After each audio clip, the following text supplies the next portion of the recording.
Salí a caminar 10 minutos. Todo el mundo dice que desaparecí durante 7 años. Paso por el mismo espeluznante maizal todos los días. Pero hoy, había algo horriblemente mal.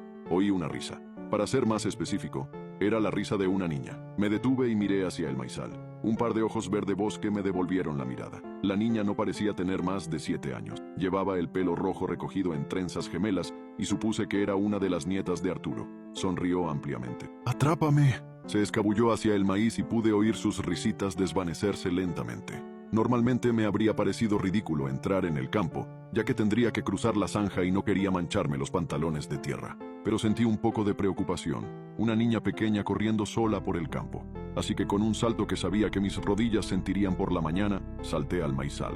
Aprovechando el sonido de su risa, empecé a abrirme paso entre el maíz. Las hojas secas me arañaban la cara y las manos, y el polvo me daba en la cara. Sabía que no podría dejarme atrás mucho tiempo, aunque fuera una niña con una energía desbordante. Yo tenía las piernas más largas. Sin embargo, salí del maizal por un lugar que no conocía. Mi casa no se veía por ninguna parte, y había una ligera capa de nieve cubriendo el suelo. Me di la vuelta, pero el maíz había desaparecido, sustituido por árboles de hoja perenne escarchados. La temperatura había bajado considerablemente, y ahora agradecía que mi hija insistiera en que llevara un abrigo. Me estremecí y di unas cuantas vueltas más, tratando de encontrarle sentido a este sueño en el que aparentemente había caído. ¿Y dónde estaba esa niña? Señor. Por fin giré lo suficiente para verla, asomada por una rama. Sonrió. Si me atrapas, te mostraré la salida. Así empezó la persecución. Los golpes con las ramas de los árboles eran mucho peores que el maíz. Las agujas me desgarraban la piel como cuchillos mientras las empujaba para encontrar a la niña. Cada vez que me perdía, oía su risa. Se estaba divirtiendo. Yo no. La nieve húmeda bajo mis pies hacía imposible ganar tracción. Y olvídate de correr. Resbalaría si pisaba mal. Cada minuto que pasaba tenía más y más frío. Los dientes me castañeteaban tanto que me dolía la mandíbula. Entonces, salí de la arboleda y entré en un prado cubierto de hierba. No esperaba el cambio y acabé volcando. La hierba olía dulce como la miel. Un gordo abejorro pasó junto a mi cabeza y se posó sobre una susana de ojos negros. Era el paraíso. Pero la paz del prado se vio interrumpida por la risa de aquella chica. «Oh, ¿ya te estás rindiendo?» La cálida luz del sol la hacía resplandecer, como un angelito. Pero cuando me puse en pie a trompicones, capté algo detrás de esos grandes ojos que no había visto antes. Malevolencia. Estaba jugando conmigo y lo sabía. No puedo decirte cuántas veces cambió el entorno. Un minuto sería a través de un prado, luego un desierto durante una tormenta de arena. Tenía que confiar únicamente en oírla en lugares así. A veces volvíamos al maizal, y yo le gritaba a Arturo que me sacara de aquí, pero nunca llegaba ayuda. A veces corríamos por la tundra y ella se escapaba de mi alcance. Tampoco era siempre una niña, a veces era una joven adolescente, con un hueco entre los dientes y que tarareaba dulces melodías. A veces era una deslumbrante modelo de poco más de 20 años, con el pelo de fuego y una sonrisa coqueta. Y las veces que no era ninguna de esas, era una vieja arpía, con la espalda encorvada y las manos artríticas que se aferraban a su bastón, pero aún así se las arreglaba para alejarse de mí cojeando. A veces se hacía llamar Clara, otras veces era Lolita, Daría, Isabela, Esperanza. También perdí la cuenta de sus nombres. Una respuesta directa era imposible, pero nunca me mentía. Solo evitaba responder a las preguntas que le hacía, así que sabía que ella era mi llave para salir de allí. Fue en el prado donde finalmente la atrapé.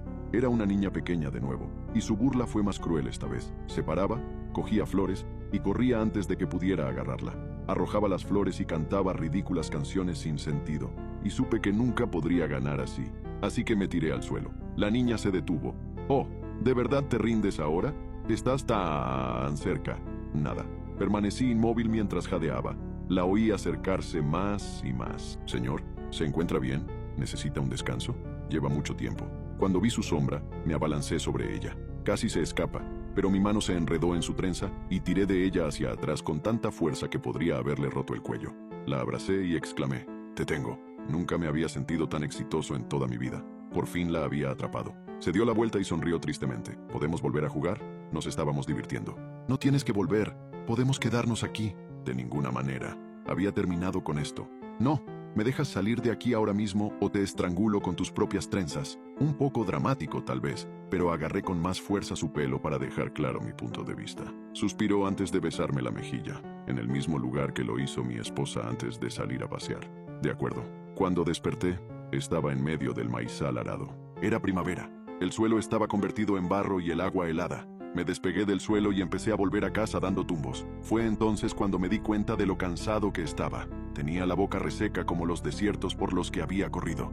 Mi cuerpo estaba rígido y me dolía como si hubiera corrido 1000 kilómetros, y era posible que así fuera. Sin embargo, tenía un objetivo en mente: volver a casa. Por fin podía volver a casa.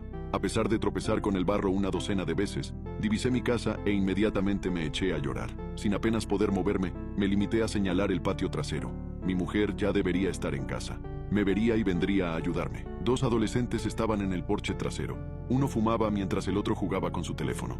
No pude reconocer a ninguno de los dos. ¿Se había mudado mi familia? Levanté la mano e intenté hablar, pero me salió un gemido áspero. Los 2 chicos se sobresaltaron. Al que fumaba se le cayó el cigarrillo y retrocedieron.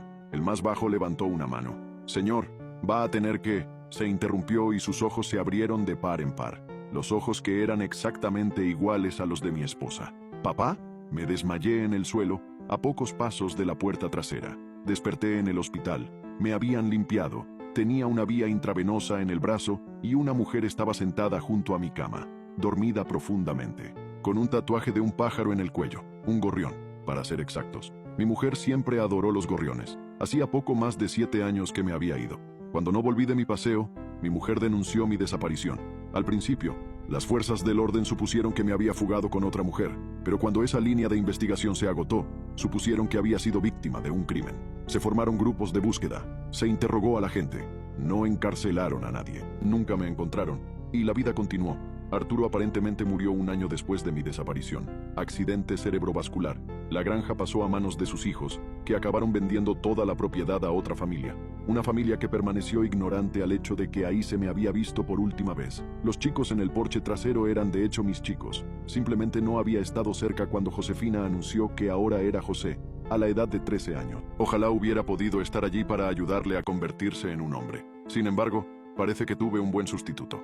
Después de 4 años y pareciendo que me había ido para siempre, mi mujer conoció a alguien nuevo.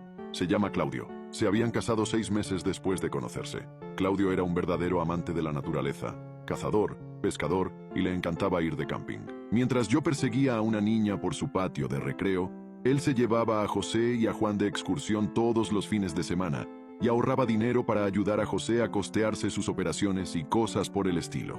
Claudio tuvo 2 hijos propios, y yo pronto no fui más que un recuerdo en esa casa. Podían sobrevivir sin mí. Mi hija Alicia era la única que no me había abandonado. Ella siguió cada pista, cada callejón sin salida, cada oportunidad de que yo pudiera estar allí. Ella la perseguía. Chica testaruda, mi chica. Pero había pasado de niña a mujer desde que me fui, y era como hablar con una extraña. Una extraña que tenía mi barbilla y mi nariz, pero una extraña al fin y al cabo. Sin embargo, mi mujer quiso ayudarme a adaptarme, y me ofreció amablemente el dormitorio de invitados mientras me recuperaba. Al parecer, había pasado por un infierno. Tenía los huesos rotos, los músculos desgarrados y tensos más allá de sus límites. Estaba desnutrido y apenas podía mantenerme de pie sin mi andador, y no tenía a dónde ir. Sin embargo, no era un lugar donde pudiera quedarme. Los hijos de Claudio me miraban como si fuera el hombre del saco que vivía al final del pasillo. Claudio y yo intentamos ser educados el uno con el otro, pero las cosas se pusieron tensas porque mi ahora ex-mujer se debatía entre poner o no oficialmente por escrito de quién se divorciaría. Yo solo era un estorbo. Hice lo correcto. Pero la niña no se había ido. Todas las noches la veía por la ventana. Se asomaba con esos grandes ojos y decía, «Ven conmigo». Le dije a mi esposa que solo iba a dar un paseo.